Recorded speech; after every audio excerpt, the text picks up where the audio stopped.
بسم اللہ الرحمن الرحیم۔ السلام علیکم ناظرین، آج میں ایک بہت ہی سینسٹیو ٹاپک پر بات کرنے جا رہی ہوں جو کہ ہے ہم جنس پرستی۔ آپ میں سے بہت سے لوگ اس بارے میں جانتے ہوں کہ یہ صرف ماڈرن کنٹریز یا ایریاز میں نہیں ہے، آج کل یہ ہر جگہ پھیلی ہوئی ہے، گاؤں، محلوں، گھروں۔ کچھ لوگ سرے عام کر رہے ہیں اور کچھ چھپ کے۔ ڈاکیومنٹری دیکھی تھی میں نے، ہم جنس پرست حضرات، مرد حضرات انٹرویو دے رہے تھے اور وہ مسلمان تھے۔ دکھ اسی بات کا تو ہوتا ہے کہ چلو کوئی غیر مسلم ہم جنس پرستی کو سپورٹ کرتا بھی ہے تو وہ غیر مسلم ہے، لیکن جب کوئی مسلمان ہونے کے باوجود اس طرح کی بات کرے تو افسوس ہوتا ہے، دکھ ہوتا ہے۔ یہ جانتے بھی ہوئے کہ اسلام میں یہ ناجائز ہے، بہت بڑا گناہ ہے، حرام ہے، اور وہ دونوں یہ کہہ رہے تھے کہ ہم اللہ سے محبت کرتے ہیں، نماز روزہ کرتے ہیں، لوگوں کو سمجھنا چاہیے کہ یہ نیچرل ہے اور اسے تسلیم کرنا چاہیے تاکہ ہم لوگ نارمل زندگی گزار سکیں۔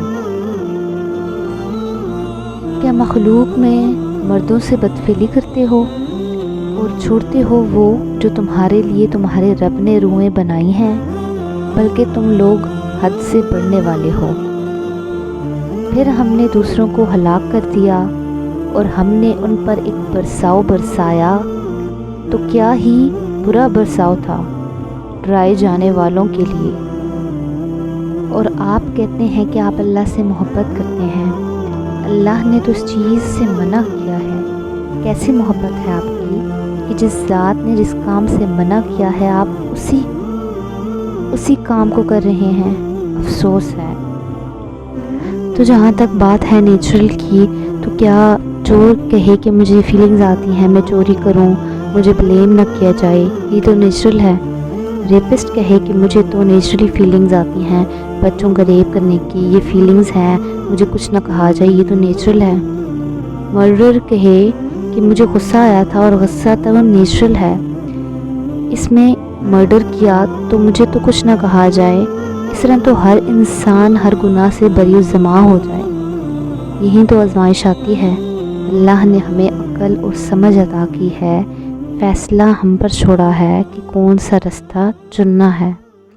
یہ لوگ جانتے ہیں کہ یہ غلط ہے، یہ جانتے بوجھتے صرف اور صرف اپنی خواہش کو لے کر چلتے ہیں اور کچھ نہیں۔ کیا آپ نے ایسے شخص کو دیکھا ہے جس نے اپنی خواہش نفس کو اپنا خدا بنا لیا ہو اور اللہ نے اسے گمراہ کر دیا اس کے علم کے باوجود، اور مہر لگا دی اس کے کانوں پر اور دلوں پر، اور اس کی آنکھوں پر پردہ ڈال دیا؟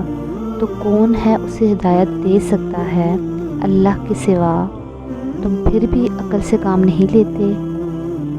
اللہ ایسا نہ تھا کہ ان پر ظلم کرتا، وہی اپنے آپ پر ظلم کرتے، اور جن لوگوں نے برائی کی ان کا انجام بھی برا ہوا، کیونکہ وہ اللہ کی آیات کو جھٹلاتے اور ان کی ہنسی اڑاتے تھے۔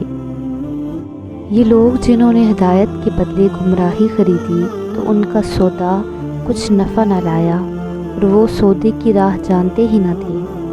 ان کی کہاوت اس طرح کی ہے، جس نے آگ روشن کی تو جب اس کے آس پاس سب جگمگا اٹھا، اللہ ان کا نور لے گیا اور اندھیروں میں چھوڑ دیا کہ کچھ نہیں سوچتا۔ وہ بہرے ہیں، گونگے ہیں، اندھے ہیں اور وہ نہیں لوٹتے۔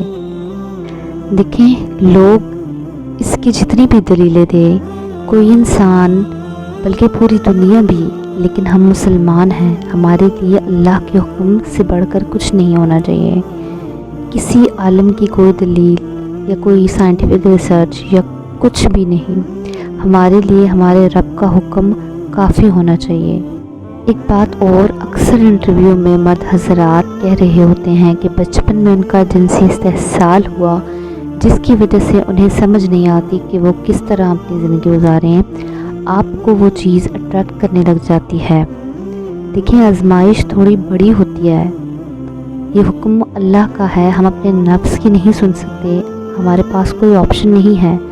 اگر آپ اپنی خواہشات کو کنٹرول کر کے صرف اور صرف اللہ کی رضا کے لیے کوئی گناہ چھوڑتے ہیں تو اس کا اجر اللہ آپ کو ضرور بخشے گا۔ دنیا تو فانی ہے، کتنے سال آپ زندہ رہیں گے؟ 20 سال،